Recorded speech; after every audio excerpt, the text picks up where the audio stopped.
Have you ever felt choked in any way? Do you love me unconditionally?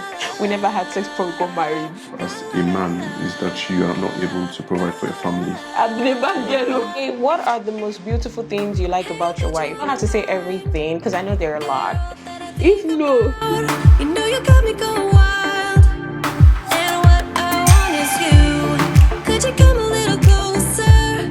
I want you by my side. what's up, beautiful people? Welcome back to my channel. Bemi Badmus here. Today with him, I have asked you guys to ask me questions or ask him questions. So he's the one on the hot seat today. You guys have asked him questions. Wait, you didn't tell me that one. You didn't need to know now. You didn't need to know. So It's okay. I've asked him questions. You guys have asked him questions, and I'm going to be reading the questions out, and he's going to be answering. Why are you forming? For me, which? Sorosoke, man. Sorosoke generation, really. Sorosoke. I'm a millennial. I know you're a millennial. I'm a millennial too. So I asked on both Instagram and YouTube, and so we're going to be starting with the Instagram questions. You can see. You can see they mean you very well. The first question says, how do you keep up with Gbemi needing you to help with content creation? She does most of the work, really. So there's no much of keeping up for me to do. Do I really need you for content creation? Yeah, she just asks for maybe how to frame a title. Yeah. Or what she looks like. Does she look good? Yes. What kind of content will fly? Exactly. But most of the work she does by herself, so she deserves all the credits for that.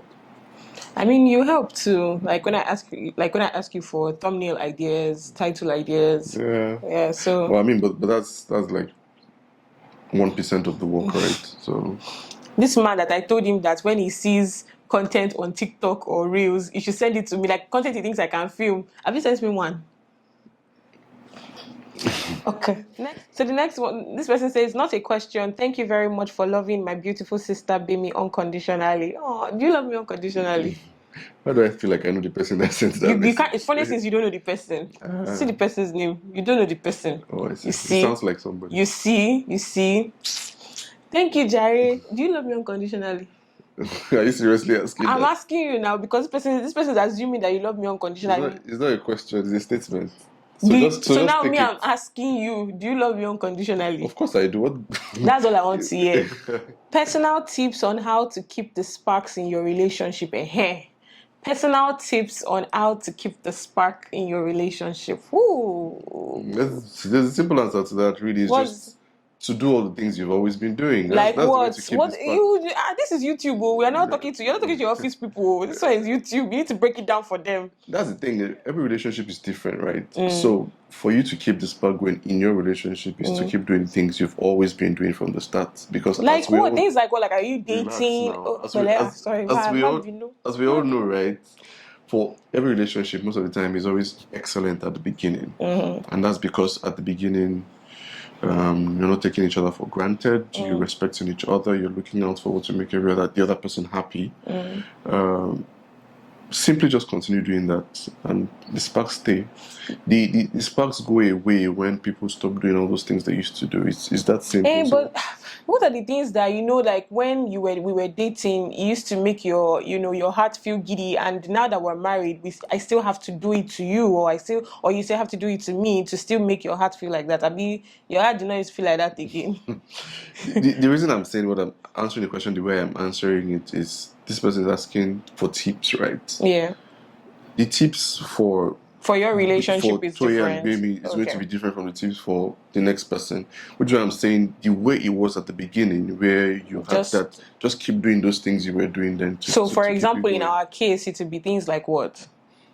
Go on, take yourself on dinner dates and things like that you used to watch movies together. Last night we still watched one nonsense Yoruba movie together. And he's somebody that does not like watching Yoruba movies, but since you have to do because your wife is involved. Next question says, how do you undo Gbemi's tantrums? Now you know the person that asked this question. I feel like you thought she was the one that asked the first time. No, she's the one that asked this one now. How do you undo Gbemi's tantrums? I wouldn't call them tantrums. Tantrums is... do I have tantrums? Tantrums is probably not the best word for it. It's peculiarities. Okay, yeah. Everybody has their peculiarities. I like that. So the best way to handle it is just to realize and understand the person you're with, or in my case, I understand Gbemi and the things that tick her off, and do my best to not do those things. And when I do them, apologize and mean it, and do my best to not do them the next time. That's do you used to know that you have done something? When I know I've done something. When you know. Apologize. But do you normally, it's not when I tell you. Exactly, so that's the thing. I'm not a mind reader. This man, silence treatment does not work for him. I'm not a if mind. You don't open your mouth and talk, yes, he does not know. It's clueless. So I can look at you and I ask you, is everything okay? Even if I can see that you're distressed, and I ask you, is everything okay? And you tell you're not going to tell me. Automatically, what I think is, in that moment, you're not ready to talk about it, or you're not ready to express yourself or say it. So I give you the space, because at the end of the day, you still end up talking about it. So now because I've changed and I've now got to that point where I can always talk about it. So why now create more tension? There's already tension, and then you create more tension, and by saying, "Oh, you must talk, you must do this, you must." Sometimes you just give the person space and let everything calm down. Alrighty. Next question says, advice for first-time dads. Shola advice for first-time dads. Just the only advice I have for you is prepare for everything. I think he has there's a video you have on my channel talking about your experience as a first-time dad. Yeah, I think I'll try to link it up. I mean, it will help you a bit, but trust me, nothing prepares you for fatherhood. There's no advice, because first off, the pregnancy of my wife is not going to be the same as the pregnancy of another person's wife. Our home life will definitely not be the same. It's peculiar to everyone. And when eventually you have the kids are not going to be the same. Their reaction to things will not be the same. Their milestone times will not be the same. So really, it's for you to just. But then, just say as a first-time dad, what did you learn? Yeah, patience is very key. With your child and with everybody, your child, your wife, your family, because the moment you have that kid. I mean, in an African society, that child is not just yours. There's a lot of people involved, so you need to learn patience with everybody. You need to understand your child, know their cues, try to understand what they are saying without them saying it. Because for toddlers, you really need a lot of intuition. You need to see things, because they really cannot express themselves so much. So patience and understanding really is what you need. And then with helping, I wouldn't say helping out, but with taking care of your child. I would think that's a granted. It's not every father that knows that one. It's you that is saying. That's what I'm saying. You need to. You're talking like as if everybody here knows what they are supposed to do. But trust me, a lot of people don't know. So he's saying that it's granted that you're supposed to take care of your child. You're supposed to change your child's diaper. You're supposed to carry your child. A lot of men don't do that. I think it's a no-brainer that you should take care of your kids. It's you that think it's no-brainer, babe. From the minute my baby was born, popped out, yeah. He was I took up the there, responsibility, from changing her diapers to feeding her to getting her tests done. You have to be involved in your child's life like that. It's going to be very ironic for your child to have an issue and they're asking for some history or something and that you don't know.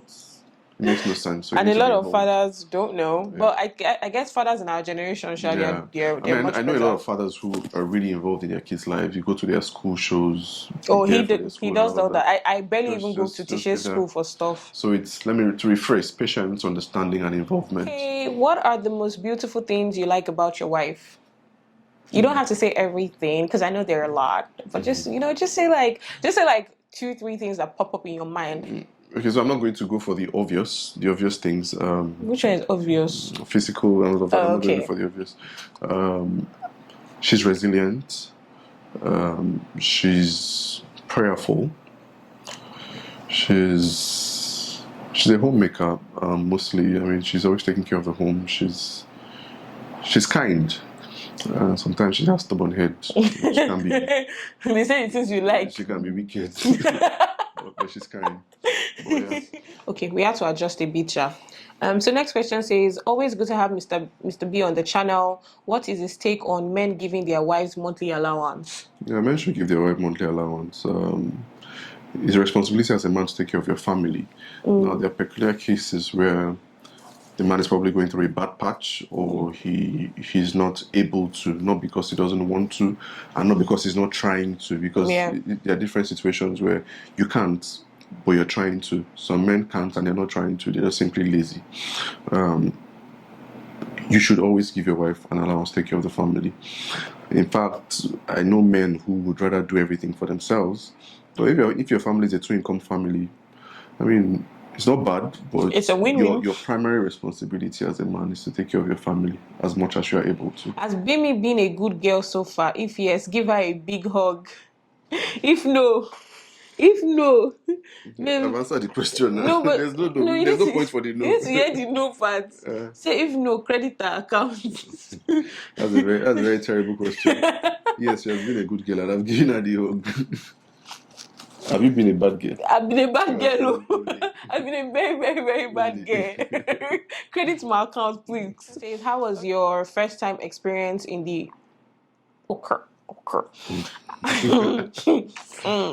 How was your first time experience in the other room with Bemi? Do you make plan for it now? Wow. Okay. I never saw that coming. Answer the question though. I don't know how to answer that question. How was your first time experience? That's the thing. I don't know how to answer the question. I don't know how to describe the experience. Was it good? Was it bad? Was it like do you remember it? I remember it. Seeing as we never did it before we got married, it was never did it. We never had sex before we got married. Did it. It was a bit of awkwardness to it initially. You think? Yeah, that night, yeah. But overall, initially, no, I didn't feel awkward. Well, I did. You did? There was a bit of awkwardness. But you initiated it. Wow. There was a bit of awkwardness to it initially, but overall, it was good. Yeah, and about making plans for it now. Whether consciously or subconsciously, right? You will be making plans for it in a marriage. Yes, there's a place for spontaneity, right? But with more of the responsibilities and life, you would find yourself making plans for it, even if you're not drawing a timetable or something, but you find yourself making plans for it. Okay, next question says, how did you convince your deeper life parents you wanted to marry an earring-wearing girl? I don't even know what that means. I know what that means, and I know what she means. I didn't have to. Okay, yeah. I didn't have to convince my parents. I told my parents I'd found the person I was going to get married to. In fact, I told my father a full 1 year before I told the person and my mom, and before I even told her the person I was going to get married to. And yeah, that was it. I took her home. They met her, they were happy, they liked her. I didn't have to convince them. So yeah. Okay, well, because people have peculiar situations, yeah. I mean, your parents are lenient. Yeah, like they're not. You understand what I mean? I think the person is asking because of the deeper life background, and Yeah, I mean, I understand the person's question, but the real answer is I did not have like to convince his parents them. are like they're deeper life, but they're not. How do I explain it? They're liberal. I mean, is that the word? Yeah, but they're liberal. Yeah, but the real thing is, they didn't mandate me from the get-go to get married to a deeper life person. So bringing a non-deeper life person, let him make his own decisions. Did not require convincing. It says, does fatherhood and the thought of constantly needing to provide feel overwhelming at times? I want to hear this question. Yeah, it does. It does. Any responsible adult or any responsible man will tell you that it does, because if there's one thing you're afraid of as a man, is that you are not able to provide for your family. The fear of that failure can be overwhelming, can be crippling, or it can be motivating. And in my own case, I've chosen to make it motivating, so it makes you strive to want to be better, to do things better, to make that next step. So yeah, it can be overwhelming, but it now depends on what you use that emotion to do. Yeah. Have you ever felt choked in any way? This is not a question anybody asks, I'm just asking. Pressured, not by anybody, but by the need to provide, yes. And it also drives for the need to always want to increase your income and do better for yourself. So yeah. What's your take on caning or beating as a form of discipline? No. It doesn't even. You don't want to hear it. We like to think that children have this spirit in them now until you beat them or something, but you also need to know that they have feelings, they hear. The fact that they push your buttons and still do those things that you say don't do it, they understand when you say stop. and they're just trying to establish boundaries. So you just keep talking to them, and that's the way for me. I don't subscribe to corporal punishment. Mr. B, please, what happened to our podcast though? I've been waiting for a new episode since. I really enjoy and miss the podcast session. What happened to our podcast? Life happened to it. We just don't have the same schedule. Yeah. Like this week, he didn't go to work. I went to work. Okay, no, sorry. Like this week, he worked from home. He hates when I say he didn't go to work. He worked from. You don't know he's watching this and I say, sorry. He worked from home. He worked from home. That's what I mean. Like he didn't physically go to the office. He worked from home. But I went to the office. So by the time I come back, I'm tired. Other weeks it could be he working from the office, I working from home. We just have very conflicting schedules and we've not been able to figure it out. So, Mr. B, if you were to remarry, would you marry Bemi again? Yeah, I will. Somebody called Bemi. Obviously, she's talking about you.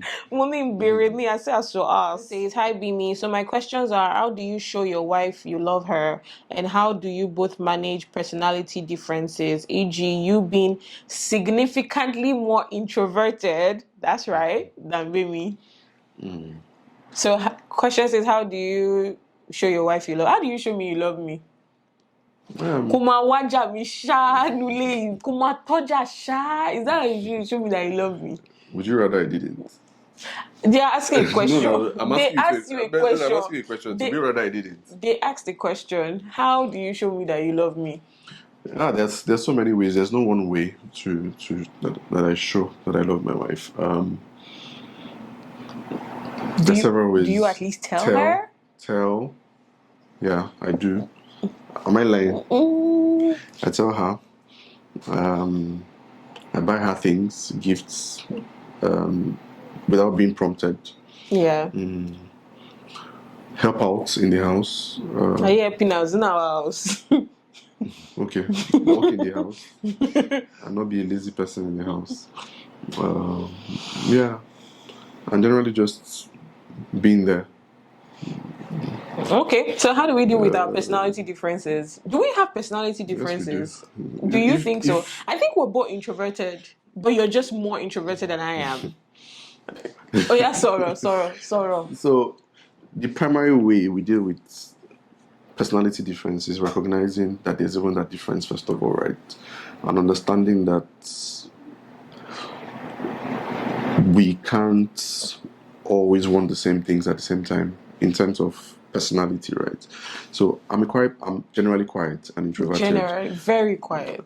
So in the moment where I am sitting and being by myself, she understands that it's not because I'm upset or it's not because I don't want to talk or because I don't want to, it's just who I am.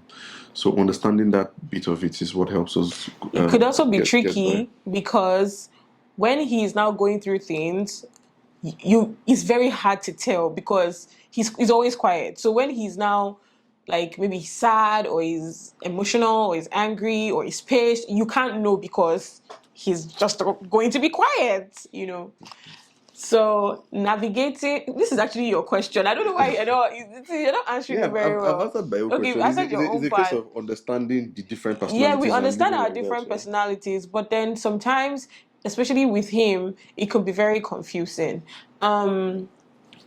For me, I'm just talking about my own part. I don't think for me it's really hard because it's almost like if I'm mad, you know. If I'm angry, you know. If I'm sad, you know. If I'm not in the mood, you will know. But then he also kind of manages it because, like he knows that when I'm angry, he knows that it's not that nah. You come and ask me what's wrong with me. Like, I don't know. He somehow knows, Sha, and it's almost like when I feel much better that he comes to ask me. And then with us, you know how some people will say things like, "Oh, I have to make sure my husband is in this mood before I can tell him what." I don't think we do that. No. It doesn't matter what it is. I tell you right there and then. If you like, knock your head. If you like, be happy. If you like, be sad. What I want to tell you, I will tell you. I think that's how it is with us. Yeah, but then we can do that because we both know that to a very large extent we're not going to say anything to intentionally hurt the other person. Oh yeah, right? So emotions are mostly managed. When whatever the argument is, you can argue, Yeah. you can have a back and forth, Yeah. but there is no, we never, there's no intent to hurt somebody. in fact, we always say that, Toyo always says, I cannot wrap my head around the fact that you would open your mouth and say this to somebody that you claim to, like, it doesn't matter, we can argue, we can disagree, but why would you, when we read people's stories and stuff like that, it's like, why would you say this? Why would you open your mouth and use these words to somebody that you claim to love? Like, and you can't take it back. Anyways, that's all the questions that you guys asked us. Yeah, this video is already very long. I'm going to do a lot of editing. But thank you guys so much for watching. So glad to have Mr. B back on the channel. Thank you. Thank you for being here. Thank you for taking your time to answer these questions. We really appreciate you. So if anything stood out to you, leave it in the comment section down below. If you want more videos of Mr. B, you people know that it's because you people asked. That's why you don't have a choice. If it's just me, it will give me blows. But because you people asked, he obliged. You cannot say no to you people. So just let him know if you want him to talk about any other thing or expatiate on maybe like an answer that he gave, and you can make it into like a full-blown video for you guys. Thank you guys so much for watching. We really love you, and I see you guys in the next one. It was only me that was in the next one. Bye guys.